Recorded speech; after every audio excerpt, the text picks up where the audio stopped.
Great pleasure to welcome a good friend to the show. He'll be performing the headline concert of the Sarasota Jazz Festival on Thursday, March the 5th, and Dick Hyman and friends swinging the 50s at the Van Wezel. And Dick Hyman joins me by phone today. And Dick, how are you? Good to talk to you again.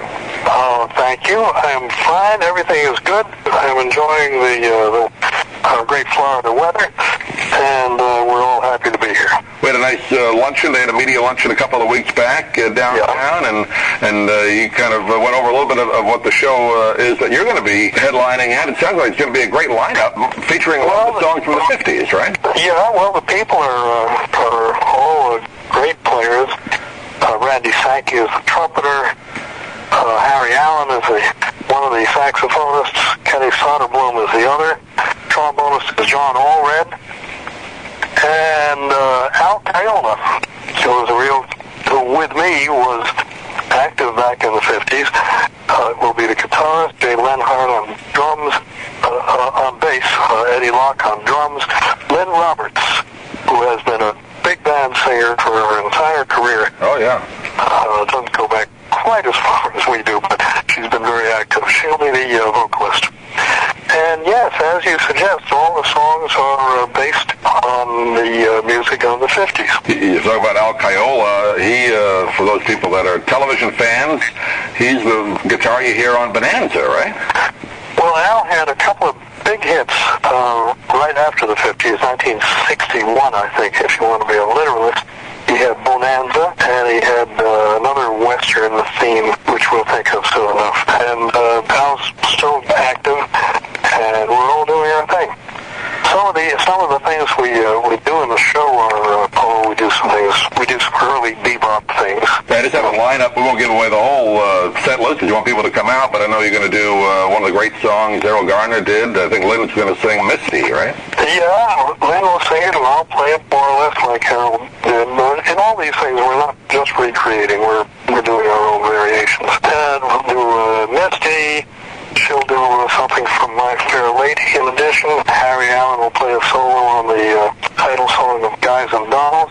We do Horace Silver's The Preacher with two battling tenor saxophones. That should be great. I know Kenny Soderman lives down here, has for many years, and I'm glad to see he's part of the festival again. I know he's been in it pretty much every year since I've been down here, so that's good to see. Pretty much. Yeah. And Harry Allen is a beautiful player. He plays just beautifully, and his style is, I think it's fair to say it starts with the 50s style of Stan Getz and some of those people, but he's done his own thing beautifully ever since. The 50s were a kind of interesting time musically, weren't they, Dick? I mean, he went from the big band era after World War II, and things started to change a little bit, getting more into R&B, but there were still some great standards written back in the 50s, weren't there?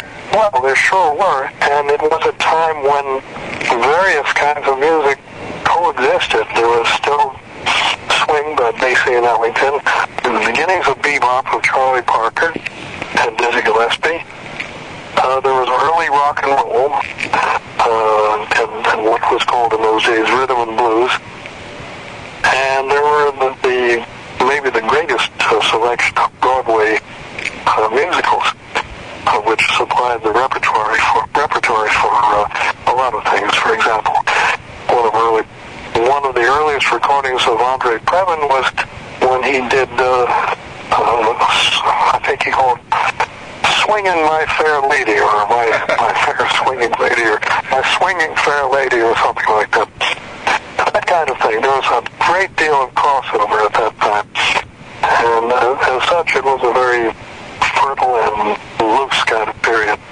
A lot of great songs came out of Broadway shows. You go back to the 20s and 30s, so many standards came out of there. But like you said, in the 50s, you had Guys and Dolls. You had several others. I can't think of the names right now, but many came out of that era as well. I guess into the early 60s, then it kind of had a bit of a lull. But there was some great music that came out of Broadway shows.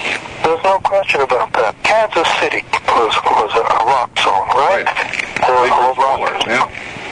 Blues song. There was that, for example. There was various Rodgers and Hammerstein shows like The Sound of Music. My Fair Lady, I just saw that. You're going to play a tune. And My Fair Lady, of course. And there was more into them. 76 trombones and the other things from that score. A music man, Cole Porter, had wrote the a movie musical with Sinatra and Bing Crosby and Grace Kelly called High Society. Yep. Right, and there's great songs in that. So there you are. There's no shortage of material among all this stuff. Dick Hyman and Friends Swinging the 50s will be this Thursday coming up at the Van Wezel part of the Sarasota Jazz Festival. Do you get a chance to get together, Dick, and do a full rehearsal, or how do you work the show like this? Well, we will rehearse in the afternoon, and we're all familiar with the material, so it won't be a problem. But we do call a rehearsal for 2 in the afternoon. Everybody shows up the night before. I know you've always been a part of the festival whenever you're in town, and it's a great way to kind of cap off the week. And the festival doing very well, I understand. They have some different venues this year, not only the Van Wezel, but the Holly Hall throughout the entire week. And I know you did a concert last Sunday, didn't you, Dick, at one of the local churches in town? I did do something up in Bradenton at the United Methodist Church. That was last Sunday, yes. But a great amount of jazz fans make their plans every March down here, and now you're still traveling around doing touring. I know after the luncheon we had, you were heading out west for a while, so you're still touring around the country, right? Yeah, I played in Caffrey, Arizona, with Peter Appleyard, the vibraphonist. Oh yeah. We make a duo sometimes, and we did a couple of concerts there. And then I've been in New York since then and played one of the highlights in jazz concerts, and we'll be back there doing some recording after we do our Sarasota concert.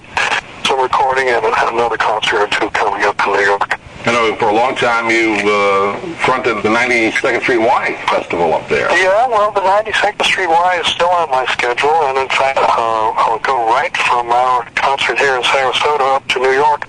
2 days later, we do not the same show, but with some of the same people at March 7th at 92nd Street Y. Oh, great. Sarasota here, as you know, is March 5th. Dick Hyman and Friends Swinging the 50s is the name of it. And for those listening that may not be aware, Dick Hyman scored many of the Woody Allen films. Are you still involved with film work with Woody? I know he's over in Europe primarily.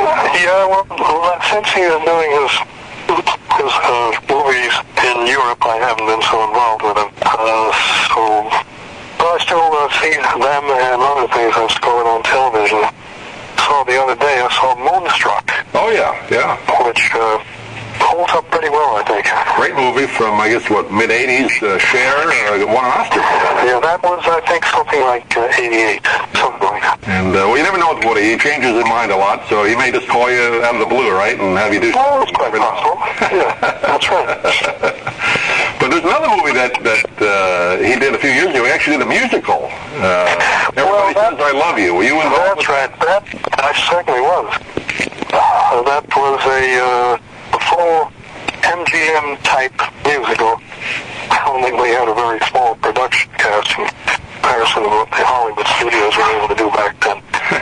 But it was Woody's tribute, really, to that kind of musical, and it came off pretty well, I think. I thought it was an excellent movie. It didn't quite get the box office that maybe they thought it would, but you have people just breaking out into song like they did back in the 30s. It was kind of fun. Well, that was the idea, yeah.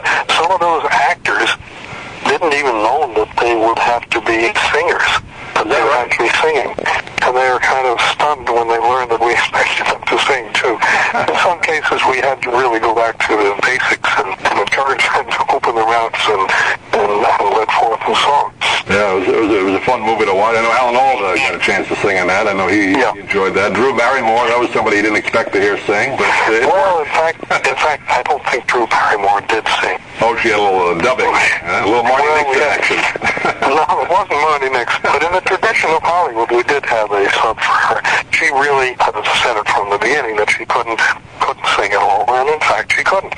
Everybody, but everybody else did, even if they were surprised to be asked to do it.